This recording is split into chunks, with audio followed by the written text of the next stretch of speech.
Hello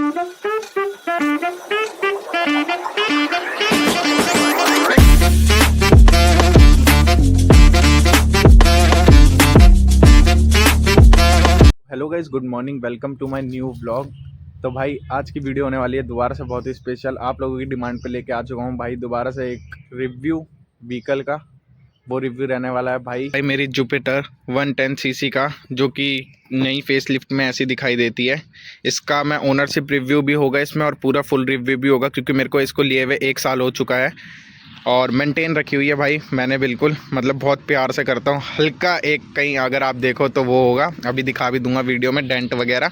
बाकी बहुत भाई मैंने संभाल के रखी है। क्या चमक रही है, मस्त चमका रखी है मैंने भाई। बिना किसी देरी के फटाफट से रिव्यू स्टार्ट करते हैं। तो भाई अगर हम इसके बात करें फ्रंट की, तो फ्रंट में आपको सबसे पहले ऊपर एक हेडलैम्प मिल जाता है। ये सब प्लास्टिक का रहने वाला है आपका, ये आपका मेटल का रहने वाला है। और इसी में हाई बीम लो बीम रहने वाली है, आपकी एलईडी रहने वाली है अंदर लाइट में।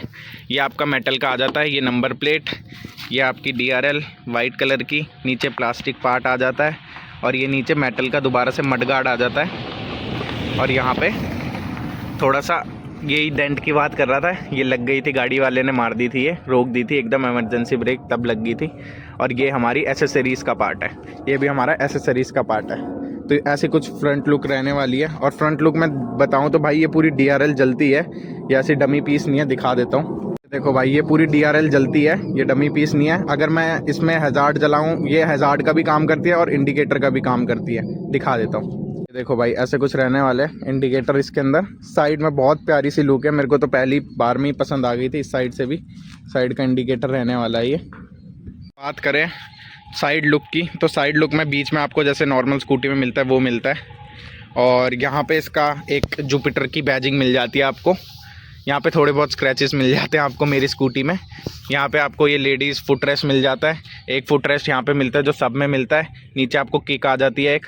और ये इसका छोटा सा 110 सीसी का, वैसे ही 113 है बट कहते लोग इसे 110 है, तो 110 सीसी का जुपिटर का इंजन छोटा सा, जिसमें इसमें आगे की साइड में ड्रम ब्रेक्स हैं। हमने डिस्क वाला नहीं लिया, डिस्क वाला टॉप था, हमने टॉप से एक नीचे वाला है ये मॉडल। और एक पीछे भी सारी ड्रम ब्रेक्स हैं। ये ऐसा कुछ रहने वाला है। ये FI इंजेक्टेड है, फ्यूल इंजेक्टेड मॉडल है। कार्बोरेटर इसमें नहीं मिलने वाला है भाई, फ्यूल इंजेक्टेड मॉडल है फुली, तो स्पीड भी ज़्यादा करेगा और ऐसी सच कोई दिक्कत भी नहीं आती जैसे किक मारने में कार्बोरेटेड में दिक्कत आती है। ये इंजन बहुत अच्छा इंजन है इसका, बहुत पावरफुल भी है और रिलायबल भी है। इसके अगर पीछे आ जाएंगे तो पीछे आपको यही लाइट मिल जाती है पूरी डीआरएल। अभी तो इंडिकेटर जल रहे हैं, जब ये बंद हो जाएगी तो डीआरएल पूरी एकदम जहाँ पे इंडिकेटर है वहाँ पे भी आ जाएगी, पूरी हो जाएगी। ये पीछे कुछ नंबर प्लेट मिलती है, यहाँ पे नंबर प्लेट लाइट मिलती है ऊपर की तरफ, ये देखो यहाँ पे एक रिफ्लेक्टर मिलता है। और ये नीचे आपको पीछे का मडगार्ड मिल जाता है, मडगार्ड मतलब मड स्टॉप टाइप मिल जाता है। ये इधर आपका साइलेंसर रहने वाला है, इधर फिर से दोबारा से जुपिटर की बैजिंग रहने वाली है। इधर से आपको फ़ैन का आउटलेट मिलने वाला है जो हीट पास करता है। और आपको कुछ ऐसा मैंने इसमें मैट, ये भी एसेसरीज़ का पार्ट है मैट। और ये नीचे ऐसे कुछ दिखने वाला है आपको मैट के। ये तो थी कुछ बाहर की बातें। अब थोड़ा सा मैं इसके अंदर से, मतलब अंदर से इन द सेंस कि मैं इसके सब कुछ फीचर्स वगैरह बता देता हूँ। और बहुत चीज़ें हैं जो इसमें बताने लायक है। एक्टिवा और कोई भी स्कूटी से बहुत बेटर है इसमें, वो चीज़ दिखा देता हूँ। सामने से देखेंगे चलाते समय, ड्राइवर साइड से देखेंगे तो यहाँ पे हमें मिल जाता है एक ORVM, यहाँ पे भी मिल जाता है एक ORVM गाड़ी की भाषा में कहते हैं ORVM। यहाँ पे आपको मिल जाता है एक प्यारा सा मीटर जो कि LED में रहने वाला है, बहुत कलरफुल है, मेरे को बहुत अच्छा लगता है इसका मीटर। एक्टिवा ने भी मीटर निकाला है बट वो अजीब सा है इसका, बहुत इसको देख के ही निकाला है, बट ये बहुत अच्छा मीटर है। यहाँ पे आपको फ्यूल का मिल जाता है, ये आपको सेट करने का ट्रिप का मिल जाता है। ये देखो ट्रिप चेंज हो जाती है। 9000 देखो मैंने चला भी दी है, 9161 किलोमीटर चला दी है। यहाँ पे आपको पूरा स्पीड का मिल जाता है और यहाँ पे एवरेज वगैरह सब कुछ दिखाने के लिए हो सकता है। और यहाँ पे टाइम है, यहाँ पे इंडिकेटर के ऑप्शन है और यहाँ पे इंजन का है। और वैसे ही यहाँ पे हाई, ये देखो हाई बीम लो बीम भी है। ये देखो थोड़ा सा नीचे आएंगे, यहाँ पे आपको एक हुक मिल जाता है कोई भी अपना सामान वगैरह रखने के लिए। इसमें अप टू 2 kg तक आप रख सकते हो, जो कि मेरा थोड़ा ढीला हो गया है भाई। और यहाँ पे आपको एक बॉटल होल्डर या कुछ सामान कैरी करने के लिए मिल जाता है। अब भाई और यहाँ पे आपको एक चार्जर भी मिल जाता है, जो कि मैंने आज तक यूज़ किया नहीं है एज सच, मतलब कुछ काम रहा नहीं है इसका। ये चार्जर मिल जाता है आपको, ये बंद ही रहता है, कहीं पानी वानी घुस जाए तो मैं बंद ही रखता हूँ। अब भाई इसके बूट की बात करें तो भाई ये तो एसेसरीज़ का पार्ट है। ऊपर की सीट, इसके अंदर की जो सीट है वो भी बहुत कंफर्टेबल है। और अगर हम बूट की बात करें तो ये थोड़ा सामान पड़ा हुआ है मेरा।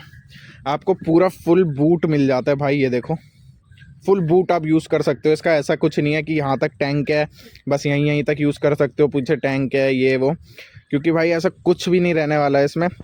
इसका जो क्लच का है ये भी पीछे रहने वाला है, जो इसका क्लच का है ना वो पीछे रहेगा। इंजन इसका यहाँ पे रहेगा आगे की तरफ और क्लच का इधर, और ये पूरा यूज़ कर सकते हो।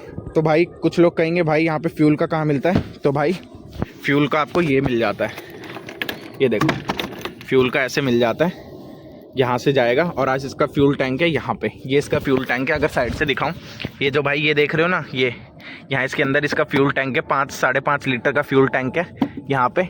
यहाँ से इसकी पाइपिंग की हुई है पूरी, और यहाँ पे इसके इंजेक्टर है, तो यहाँ से इसके फ्यूल भरते हैं।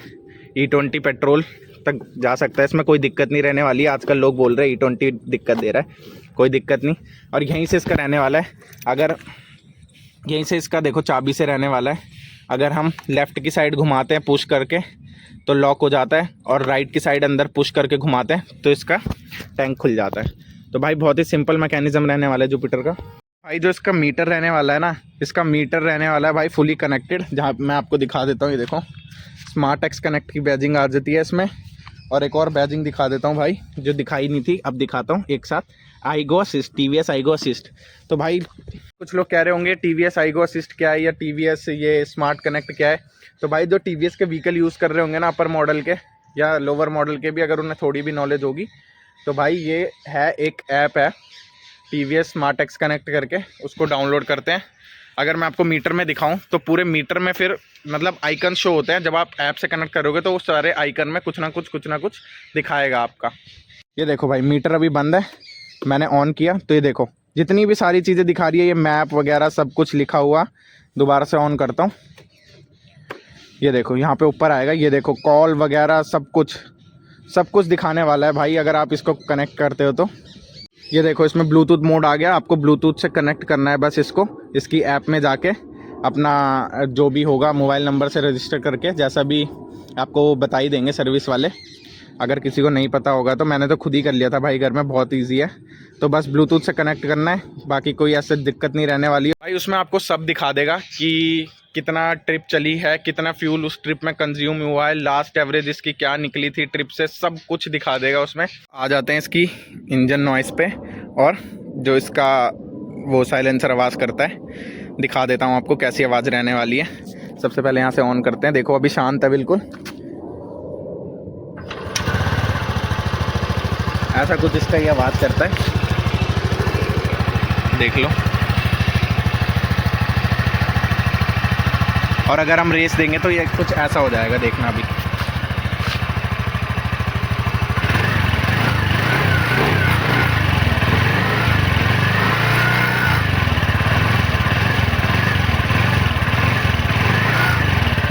जो ये चर कर रही है भाई, वो ये प्लेट है, वो कोई दिक्कत नहीं है, ये प्लेट हिलती है। ये देखो बॉडी, इसकी बॉडी बट बहुत हिलती है, देखो इसकी बॉडी अभी शायद डबल स्टैंड पे है, इसलिए मैंने भी पहली बार नोटिस किया, इसकी बॉडी बहुत हिल रही है। ये देखो हद बॉडी हिल रही है, पता नहीं क्यों हिलती है ये, देखो कितनी हिल रही है। ये देखो जो मैं ब्रेक लाइट की बात कर रहा था ना, ये पहले जलती रहती थी, अभी मैंने ब्रेक दबाई दोबारा जल गई है। बट अब मैं जैसी थोड़ी लूज़ करूँगा ब्रेक, शायद वो दब के रह गई है, लूज़ करूँगा, ये देखो चली गई। ऐसे इसमें होता था। इसमें ऑटो स्टार्ट स्टॉप भी है, ये देखो, तो अपने आप बंद हो चुकी है। इंजन नॉइस इसकी सुनाऊँ, वैसे इंजन नॉइस इसकी कुछ है नहीं ज़्यादा, इधर से आएगी।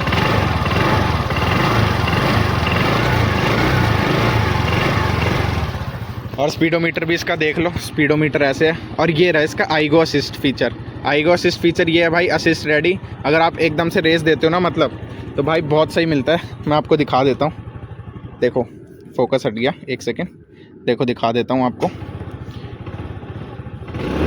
ये देखो असिस्ट ऑन आया,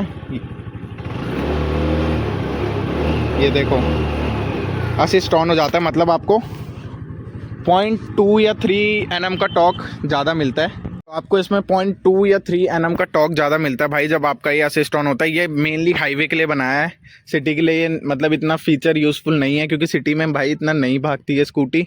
हाँ, अगर आपको हाईवे पे ओवरटेक करना है भाई किसी ट्रक, बस या टेम्पू वाले को जो धीरे चल रहा है आपसे, तो उसके लिए ये होता है एकदम से जब आप रेस दोगे तो स्कूटी को लगेगा भाई पिकअप लेना चाहिए, अब ये ओवरटेक करने वाला है, इसलिए इसका इंटेलिजेंस फीचर ये आईगो असिस्ट ऑन हो जाता है, जिससे आपको 0.3 या 2 एनएम का टॉर्क ज़्यादा मिलता है, जिससे हेल्प हो जाती है आपकी थोड़ी सी कि स्कूटी जल्दी ओवरटेक कर लेती है।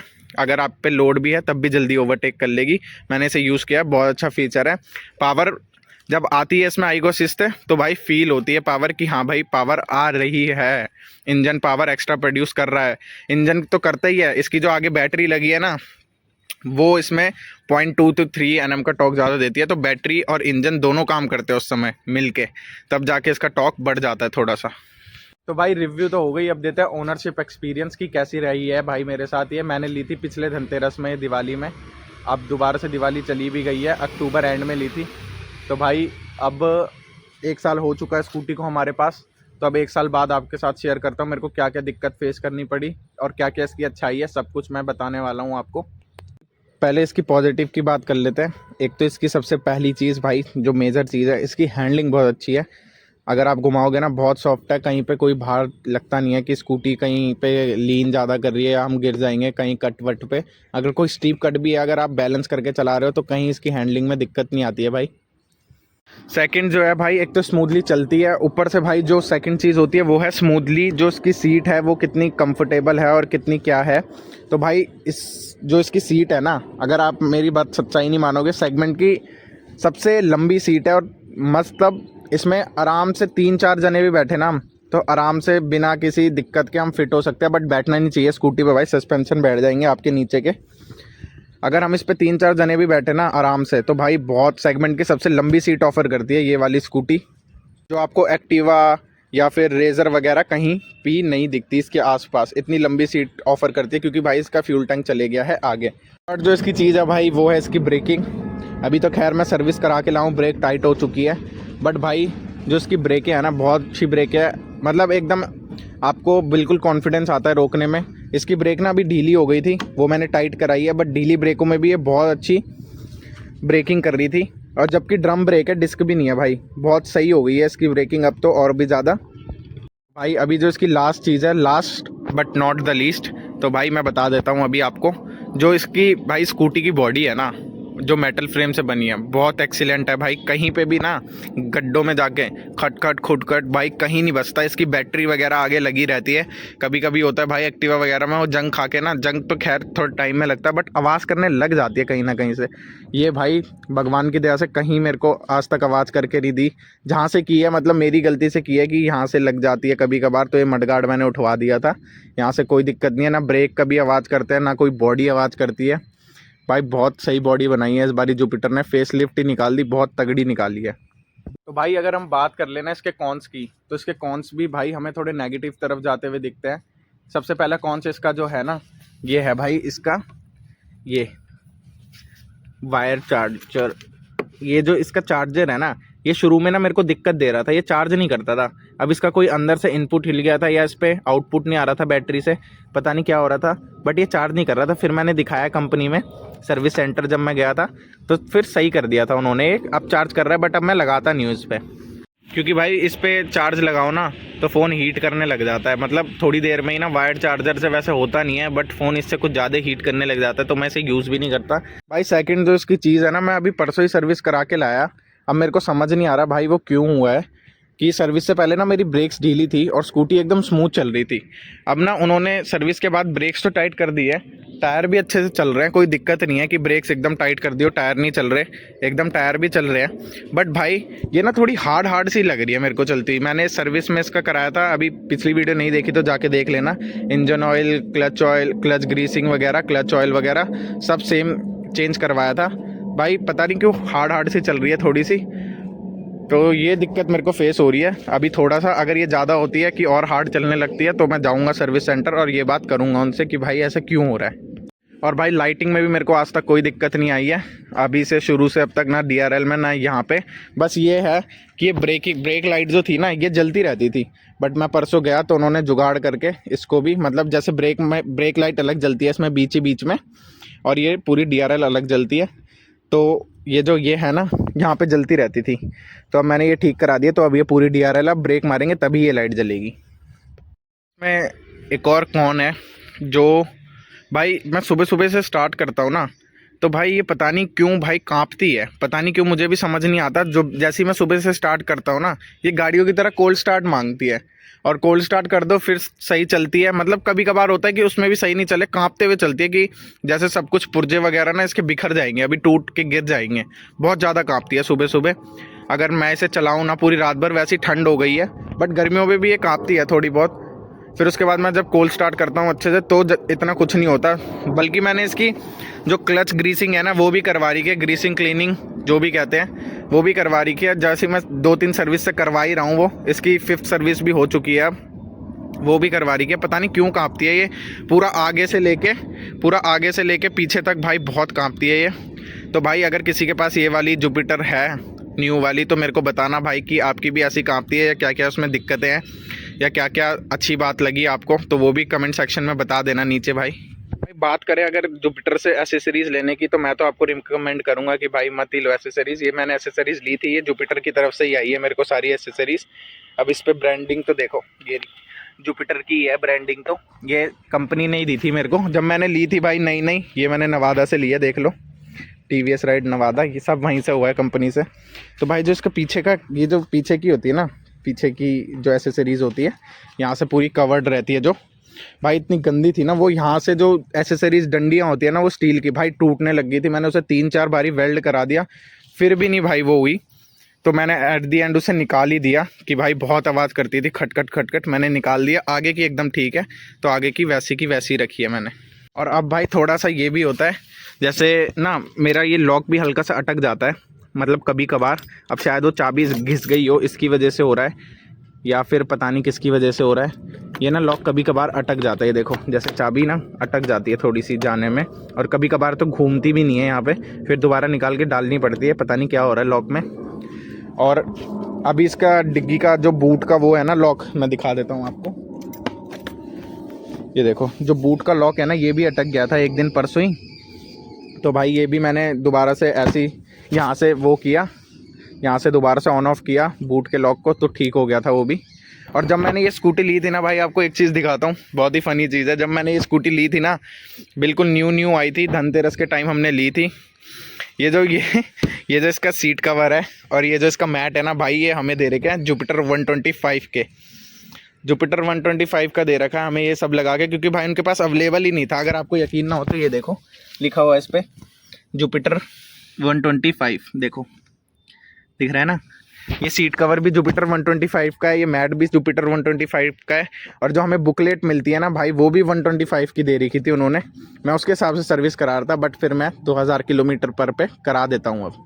तो भाई ये थी आज की कुछ रिव्यू वीडियो। भाई ये वाली वीडियो पसंद आई हो तो वीडियो को कर दो लाइक। ऐसी अमेजिंग मैं और रिव्यू वीडियो लाता रहूँगा भाई, कमेंट्स में बताते रहना कि कौन कौन सी चाहिए, मैं लाता रहूँगा भाई। तो इसी के साथ भाई वीडियो को करते हैं यहीं पे एंड, ज़्यादा लंबा नहीं खींचते वीडियो को। वैसे मैं एक बहुत अच्छी सोच रहा हूँ, जिस वीडियो में आपने बहुत प्यार दिया है ना भाई, उसी वीडियो में मैं सोच रहा हूँ, उस वीडियो में जो चीज़ थी वही चीज़ का मैं रिव्यू लाने वाला हूँ। अब आप लोग मेरे चैनल पे जाके देख लेना कौन सी वीडियो सबसे ज़्यादा प्यार दिया आप लोगों ने।